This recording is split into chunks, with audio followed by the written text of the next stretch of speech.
In my last video, where I was critical of the European Union and the USA in relation to how they're doing in their relationships with China, I mentioned Australia as being different.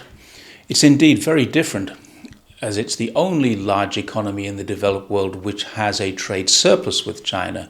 Now, New Zealand also has a trade surplus, but its economy doesn't qualify under World Bank definitions, not mine, as a large economy. So wherever you are, welcome to another of my takes, not on China, but on Australia's relationship with China. Australia is probably the greatest example of a country doing well from China, but doing badly with China. I know for a fact some observers and critics will jump onto this and say, but it's better than before. And I'd agree, it's better than before. But then Scott Morrison, the previous government, was never a hard bar to leap over. It's very much still in a low place, and it's still not getting better. The Defence Secretary and his, until very recently, opposition number are no change from that before period.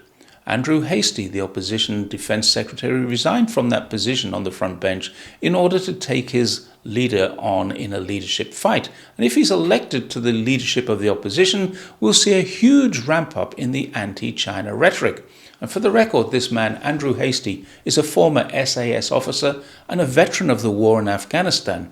His regiment has a reputation for war crimes. But in fairness to Hastie, he also states the accidental killing of Afghan children was one of his reasons for leaving their SAS and entering politics. Good on him. While the PM visits China and meets with Xi Jinping, says nice things about China, he's playing good cop. His front bench, the Foreign Secretary and the Defence Minister, as well as the opposition's potential future leader, all play the parts of bad cop. So let's put Australia into some perspective. China is the biggest supplier and the biggest customer by a very large margin. Australia has relinquished all add-value options, and it's elected to send as much raw material to China as China can absorb, and then it imports everything it needs from places like China or from supply chains that usually have China as a major component of them. They might be buying t-shirts from Cambodia, but the cotton comes from China. They might be buying underwear from Thailand, but the Thais do nothing more than add some elastic to the waistband and stitch them together using Chinese cotton on Chinese-made sewing machines. And while they're using Chinese cotton in their clothing, they're supporting Xinjiang, where many of their academics seem to think there's some kind of genocide going on. But for the life of me, after several visits to the region and extensive travel throughout the place, I can't find any evidence of oppression, let alone genocide. There are two reasons why Australia has a trade surplus with China. One is because China buys 70% of their iron ore. This will decline next year as new technologies and new markets come online. China has invented a new technology to extract iron from ore. This is called flash iron making, and I've added a link. Australia needs to be very worried about this because the only reason they have for this massive export to China is that their ore is pretty much the best in the world, very high Fe content. The problem is China's new system can produce better iron and steel from lower grade ore and is, wait for it, 3,600 times more efficient. As this new method ramps up, as well as the new mine in Africa's Guinea-Bissau, which came online just this month and can supply 100 million tons a year, Australia is going to experience a significant decline in quantities, and it's likely there will be a decline in price too. Currently, iron ore sales account for $141 billion of Australia's revenue. China buys 70% of that. The ABC reported in June of this year that there were declines, but put those declines down to a slowdown in China's economy. Recent trade and GDP figures in China indicate that the economy is doing great. It's set to finish above 5%. Compared to Australia's other major customers, Japan and Korea, who experienced 0.1 and 1.8% growth, clearly the problem needs a closer look than just a cursory glance and blame shifting to China. This is an Australian problem which will be compounded because the second and third largest exports to China are gas and other minerals, which includes coal, both of which China is moving away from as it massively expands its sustainable energy generation through wind, solar, and nuclear. Now again, there will undoubtedly be critics who immediately shout, but they're building new coal power plants. And yes, that is true. As power generation needs increase in China, the coal power plants are being built to keep up with the need, but older ones are being phased out.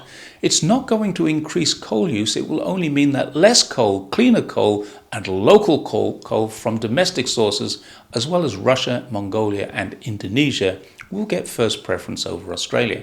So Australia needs to be very cognizant of this looming crisis, and a crisis it will be. Literally half of Australia's exports to China are taking up with these three products that China will need less of. By the time we reach the end of the century, it's plausible that the entire supply of iron ore, coal, gas, and other minerals, decade, will be no longer needed. They'll be sourced elsewhere. We don't need to be economists to know that this means Australia's economy will suffer. We don't need to study societal changes to understand that this will lead to a state of affairs in Australia that will make the Great Depression look like a hiccup. Now, the second reason that Australia has a huge surplus with China is that the population is so small. What many people don't understand is there's actually a city in China with a larger population than Australia. I'm not kidding. The registered population of Chongqing, a municipality in central China, is 31.91 million.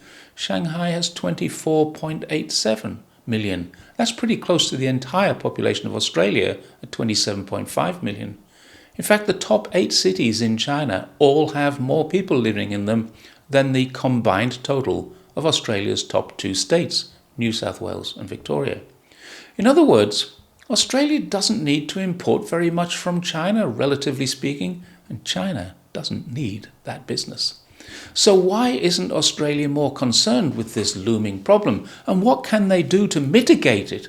It won't be resolved, it won't go away, and they most assuredly need to plan for it. But they aren't, or if they are, it seems the plan is not to mitigate the fast approaching disaster, but to confront China head-on with more military purchases, more military exercises, and much more political, academic, and media rhetoric to portray the upcoming woes as being China's fault, when clearly it isn't. They're planning to counter China rather than seek cooperation. Now, while the country has a small population and massive resources, the really big problem is that those resources are now almost 100% controlled by the USA. And for many years, Australia's Foreign Investment Review Board, their strategic policy think tanks, their leading politicians and almost all their media have deemed China to be a threat. Repeat the lie 1,000 times. Historically, China and Australia have had a very good trading relationship. They have a free trade agreement which came into effect 10 years ago this month. Through difficult times, both countries have experienced constant growth. Australia because it really is the lucky land and blessed with much of the resources that the world needs, and China because it took these resources, added value to them, and exported products from them to the rest of the world, including back to Australia.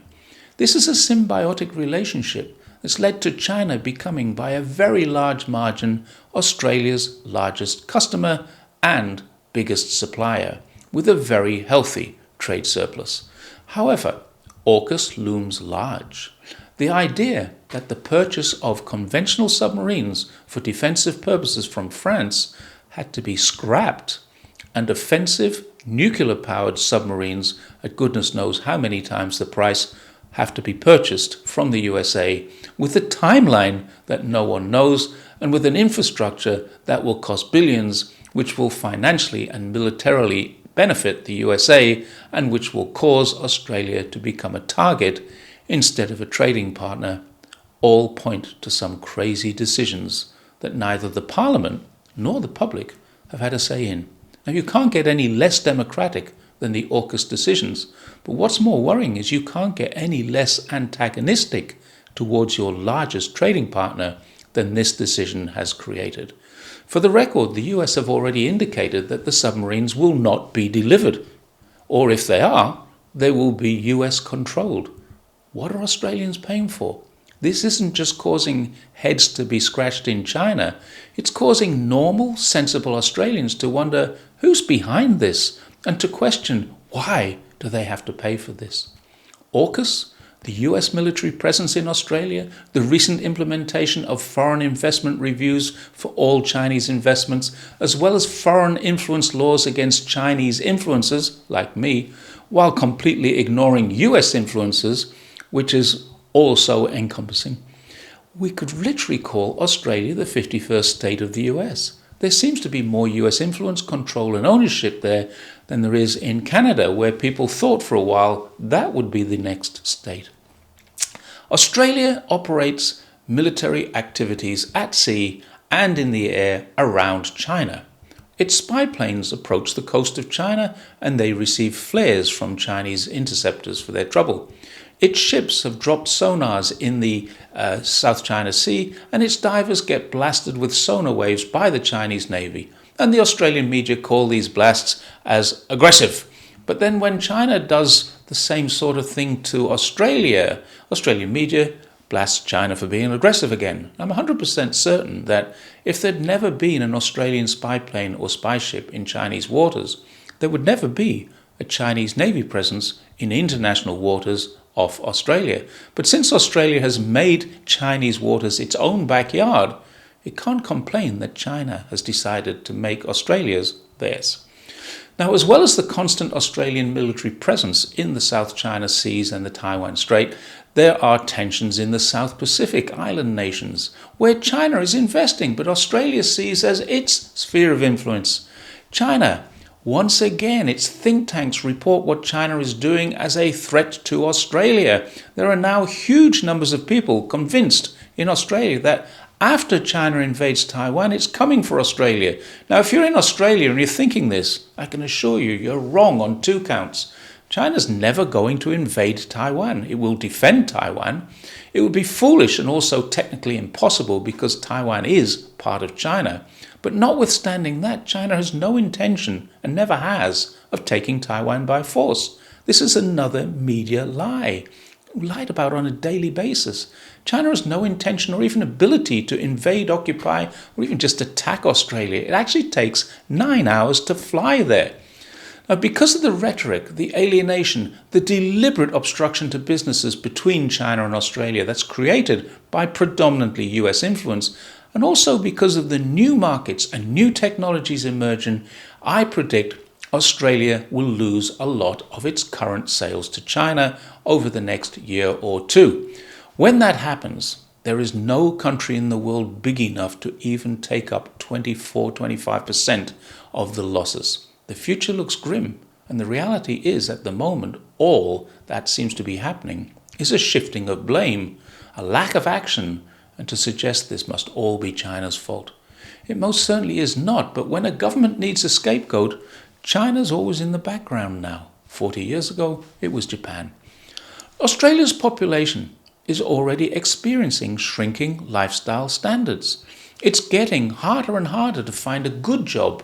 More casual labour is available, but it doesn't pay enough for a good lifestyle. It doesn't encompass superannuation, pensions, sick leave, long service leave or annual leave. And they say, we'll pay you a few dollars more an hour and you can plan for these contingencies for yourself. The truth is, a few dollars is eaten up by inflation and other costs. Healthcare used to be free. It no longer is for many things. The list of exclusions gets longer every year, but includes eye care, dental care, cosmetic surgery, ambulance coverage, prosthetics, and implants. They're not covered. It's getting more and more expensive to find a good home to live in. It's almost impossible to find one to rent. Educational metrics are slipping. The ABC recently reported that the Education Department admitted that hundreds of thousands of kids are left behind. Now put that into perspective in a country with 27 million people. Hundreds of thousands being left behind is a huge segment of a very small population. The Australian government is writing laws to prevent protests domestically. They've written laws to prevent foreign influences from dispelling the lies. A great example is it doesn't matter how truthful I am about China, nor how untruthful Murdoch Media is. The Australian government will prosecute me if I'm paid by the government here to promote China. Can you believe that? China is not allowed to defend itself unless the people defending have registered on the Foreign Transparency Register, which is so untransparent that when I try to visit it from China, I found out I might be in breach of it. I also find out I've been blocked. The one with the US-owned media promotes US strategies is good. Anything related to China is bad. Truth is kept out of the media by a legal mechanism designed to prevent that truth. All foreign investments must be approved by the Foreign Investment Review Board, but it seems they have additional scrutiny for China than they do for any other country. It's also fair to say that China's percentage of ownership, look it up, was never high, has declined. Why would investors look for opportunities when there are obstacles and accusations thrown at them all the time? And so China has been looking for alternative sources of the iron ore. The one in Africa will bring 100 million tons a year. Now that seems a lot. Currently China needs another 600 million tons. For the short term, most of that's coming from Australia. The coal will stop if it hasn't already. Even the wine and beef that China imports from Australia will reduce, as Ningxia and Xinjiang in North and West China are producing comparable domestic wines. Gansu and Mongolia doing the beef. I have 6 cases of the wine in my apartment right now. Why do business with a country that proves time and time again that it doesn't trust you? Now, despite all of this, almost every day I see Australians on X, on Reddit, on other platforms asking, why is Australia even doing business with China? Calling upon their governments to cut ties, decouple. Any Australian hoping for a decline in China's trade can expect the same kind of thing that's happened in the USA and EU, a complete hollowing out of their own economy. The elites won't be affected much, but for sure, day-to-day living in Australia will become progressively harder. I'm almost certain that Australians are feeling it already, not because of tensions with China, which haven't yet affected the trade figures, but almost certainly will next year, but because Australia is now doing what the US government has consistently done. It's giving tax breaks to US-controlled mining and resource corporations, and it's paying more and more of its tax dollars for weapons to protect against an imaginary threat. And while doing so, it's found there isn't enough revenue to invest in necessary infrastructure. If China reduces purchases from Australia, or if, as is almost certain, the cost of iron ore declines, that situation is going to get a lot worse. Australians who hope for conflict with China, and there are some, although not as many as organisations like ASPI and Murdoch's media would like, are looking for total destruction of their economy. To be honest, there isn't much damage that China needs to do. The Australian Navy is pathetically small, with only 60 ships in total and huge problems getting more than 12 of them in the water. The Army is currently understaffed and seeking to employ non-native Australians from those Pacific islands to join it. Their air defences are almost non-existent, and their air force has less than 100 fighter planes compared to China's more than 1,000. So Australia has no capacity to take on China, and the US has made it very clear they will not support a war against China other than by supplying and profiting from the supply of weapons. So no, Australians who hope for conflict with China will not get what they want. I don't make predictions on the outcomes of conflict because I see no need for conflict between our two countries, but we can be assured it would end badly, particularly for the Australian people. Europe, the USA, and Australia could all benefit because China actually wants to invest in infrastructure and industries in all those regions, but it's prevented by their own laws. It's prevented by a society in which academics are employed to write negative reports. It's prevented by a media which refuses to present to its audience anything positive about China, and is prevented by politicians who, sensing that there are political points to be scored, jump onto an anti-China bandwagon and exacerbate the problem instead of addressing it. It's prevented by those few people who do stand up to tell the truth being either outlawed by legal constraints, discredited by media with an agenda, or shouted down by ill-informed critics based on that media. The truth is, Australians, China is not your enemy. The real enemy is people out there telling us that China could be. Watch out for those words. China could do a lot. China hasn't done it to you. Thanks once again for watching my take on China, and please don't forget to like, share, and check your subscribe button. I will see you next time. Bye for now.